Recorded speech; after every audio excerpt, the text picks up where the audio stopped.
জুলাই গণঅভ্যুত্থানের সময় কুষ্টিয়ায় ৬ জনকে হত্যার ঘটনায় মানবতা বিরোধী অপরাধের মামলায় আওয়ামী লীগের যুগ্ম সাধারণ সম্পাদক মাহবুবুল আলম হানিফ সহ ৪ আসামির বিরুদ্ধে বিচার শুরু হয়েছে। রবিবার তাদের বিরুদ্ধে আনুষ্ঠানিক অভিযোগ গঠনের আদেশ দিয়েছে আন্তর্জাতিক অপরাধ ট্রাইব্যুনাল ২।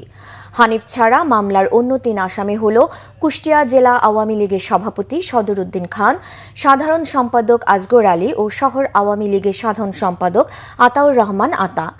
মামলার ৪ আসামি বর্তমানে পলাতক। এই মামলার সূচনা বক্তব্য উপস্থাপন ও সাক্ষ্য গ্রহণ শুরু হবে ২৫ নভেম্বর।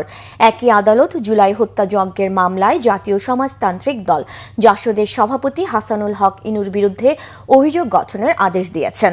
এর মাধ্যমে তার বিরুদ্ধেও বিচার শুরু হলো।